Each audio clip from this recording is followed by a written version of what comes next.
Bonjour à tous, j'espère que vous allez bien. Bienvenue dans cette nouvelle vidéo consacrée au Bitcoin. On en parle de nouveau partout. Il fait des plus hauts, de plus en plus hauts chaque jour. On est actuellement à 18 294 $.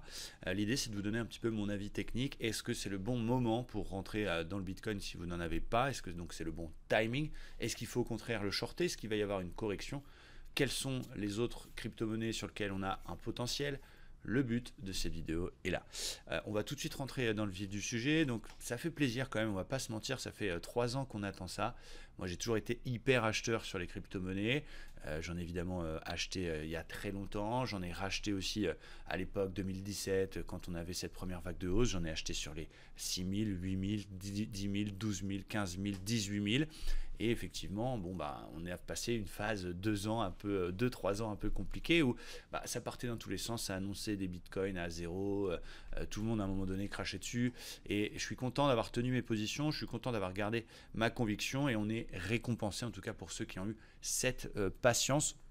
C'est assez génial et ça fait plaisir, on va pas se mentir. Là, on rentre justement dans une phase peut-être d'euphorie, dans une phase où bien ceux qui s'intéressent aux crypto-monnaies, ceux qui s'intéressent au Bitcoin vont avoir peur de rater.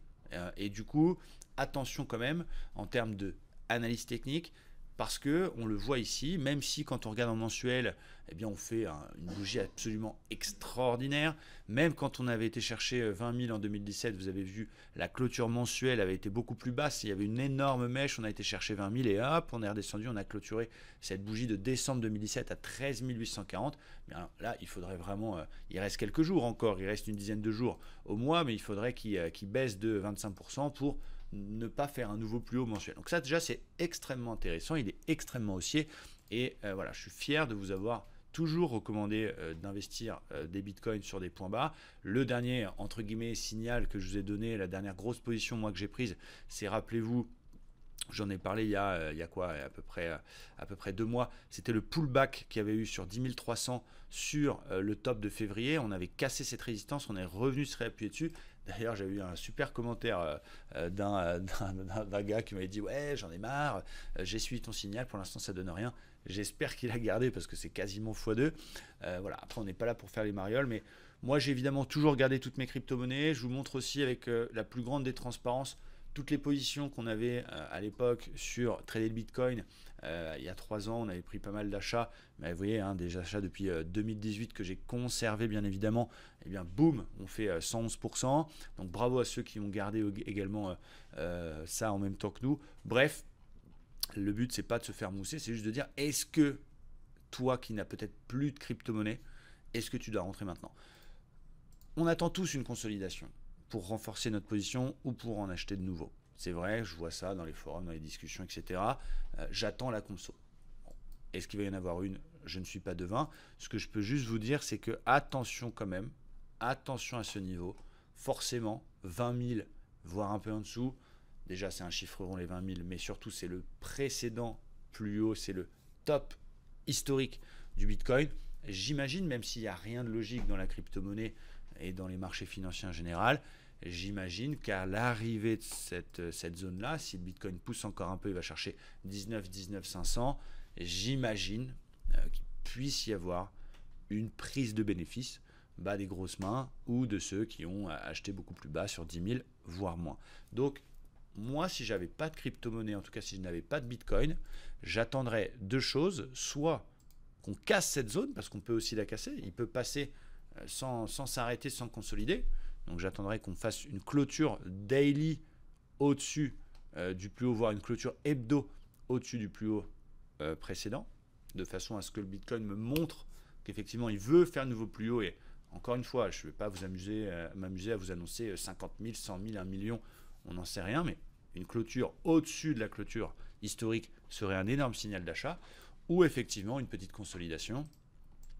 Avec, là pour l'instant, il n'y a pas de divergence, je ne vois pas de gros signal technique, mais on prend son Fibonacci, on prend sa dernière vague de hausse, petite consolidation, 38 voire 50% de Fibonacci, voire 61,8, en tout cas on surveille les paliers. Si on a un repli un peu violent sur les 20 000 et qu'on vient rechercher 15 000, par exemple, bah là, c'est extraordinaire puisqu'on vient corriger 50% de la dernière vague de hausse et ça devient un point d'entrée absolument fabuleux. Regardez, c'est en plus la mèche ici de mai, hein, une zone polarité qui a été résistance, qui deviendrait support. Ça, ce serait un super point d'entrée dans le sens de la tendance, dans le sens du flux. Donc, prenez votre patience à deux mains. N'ayez pas peur de louper quelque chose. C'est le meilleur moyen de faire n'importe quoi et de cliquer n'importe où et de se retrouver avec une position en torche qui pourrait corriger à moins 25 ou moins 50% et dire putain, qu'est-ce que je fais, je coupe. Et là, tu coupes, c'est le moment où ça repart, etc., etc. Vous connaissez la musique. Donc, personnellement, je vous invite à attendre ou une cassure des plus hauts historiques ou une consolidation. Ça paraît entièrement logique. Maintenant, il y a peut-être des choses à faire sur d'autres crypto-monnaies. On va regarder un petit peu. L'Ethereum, par exemple, magnifique. Pourquoi? Parce que regardez, il est en train, en hebdo, de casser son plus haut précédent. Il est en super phase de hausse. Il est repassé en tendance haussière et en flux haussier. J'ai juste mis un petit indicateur de flux sur mes graphiques. Ça, pourquoi pas? On voit que les altcoins, en tout cas les autres cryptos, ont moins performé que le Bitcoin. Donc, j'imagine qu'il va y avoir à un moment donné un transfert de flux ou en tout cas un rattrapage de cela. On est en train de casser également le plus haut daily si on veut être un petit peu plus précis. Là par contre, effectivement, assez sympa. Toujours en acceptant des drawdowns un petit peu importants parce qu'il y a de la volatilité et de mettre un stop un petit peu large. Mais effectivement, l'Ethereum, j'en ai aussi pas mal. Voilà, il est très loin de son record et il y a quand même un beau potentiel. Hein, si on regarde en pourcentage, si on va ne serait-ce que rechercher les 1300, hein, ça fait 170% de potentiel, c'est assez génial. On va regarder un petit peu le Ripple qui lui aussi sort de sa phase de léthargie. Il est entré en hebdomadaire hein, dans une phase de faux range avec voilà, une zone de résistance assez claire qui s'est formée autour des 0,31. Donc voilà, ça c'est plutôt pas mal. On a, elle n'est pas très jolie, mais une espèce d'épaule tête-épaule inversée. Si on casse ce niveau-là sur le Ripple, pareil, très beau signal d'achat intéressant. Donc, à surveiller. Le Litecoin, pareil, il a cassé son précédent plus haut. Là, c'est assez violent, donc il ne faut jamais rentrer sur une accélération. Vaut mieux attendre un petit repli. Qu'est-ce que j'ai vu aussi de très intéressant sur lequel on pourrait se positionner? J'avais envoyé à ma communauté un signal sur le NEO. Pourquoi j'ai pris un signal sur le NEO? Parce que en daily, regardez ce support oblique en vert là qui tient 1, 2, 3, 4e point de contact. Résistance oblique, 1, 2, 3, boum, cassé. Donc on s'est positionné sur le NEO qui est en train en plus de casser sa moyenne mobile 50 daily. Donc là, il y a du potentiel. On ne parle pas d'aller chercher les plus hauts historiques, même si j'aimerais bien qu'il fasse x10. Mais déjà, on en a cherché le top précédent les 25. Déjà, tu peux faire un très beau trade. Et le stop, il est assez évident puisqu'il est sous support, sous pression plus bas. Donc là, NEO, j'ai une belle opportunité. Vous voyez, ça peut être pour vous l'occasion de se positionner dans une crypto-monnaie et puis justement d'éviter d'acheter le Bitcoin à un prix qui n'est pas logique. Ça ne veut pas dire que 19 000 $, c'est pas logique, mais en tout cas d'éviter de rentrer sur une accélération parce que psychologiquement, c'est très difficile d'accepter les drawdowns, surtout quand on débute. Et je sais que les crypto-monnaies aujourd'hui refont surface, on en parle partout, donc il va y avoir encore plein de débutants qui vont rentrer sans rien connaître ni à la psychologie liée au trading, ni à l'analyse technique et qui du coup vont se retrouver en tenaille. Qu'est-ce qu'on a d'autre de pas mal? Sur les principales, bien évidemment, je ne vous parle pas des plus petites. Le Bitcoin Cash, il est un peu plus calme, il est un peu plus endormi. Je ne me positionnerai pas forcément dessus. Le EOS, que j'aime beaucoup également. Regardez, on a une très belle zone de support à 2,30. On a ici une petite résistance qui pour l'instant bloque. Si on passe cette résistance-là, effectivement, derrière, il n'y a plus rien avant les 3,80. Donc là, vous avez un beau trade aussi à faire, à surveiller.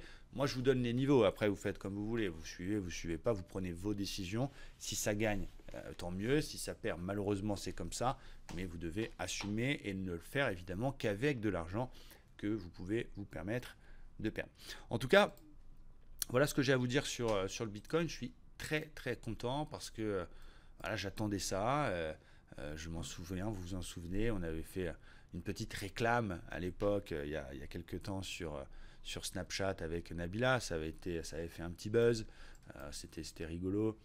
Il y a beaucoup de gens qui l'avaient pris au premier degré. Dommage, mais c'était plus pour le clin d'œil. Voilà, elle n'a jamais dit acheter du Bitcoin. Elle a dit si un jour vous vous intéressez à la crypto-monnaie, il y a Romain, machin, qui est machin. Bref, vous savez comment ça marche. Eh bien, celui qui avait écouté Nabila éventuellement, eh bien, il serait en train de gagner des sous à l'heure actuelle. la boucle est bouclée. Et voilà ce que j'avais à vous dire d'un point de vue technique. N'hésitez pas à laisser un petit commentaire sous la vidéo. On vous reparlera très bientôt de crypto-monnaie, on vous parlera de DeFi, on vous parlera de plein de choses sur les prochaines semaines autour de la crypto. Donc restez connectés et je vous dis à très bientôt. Ciao les amis.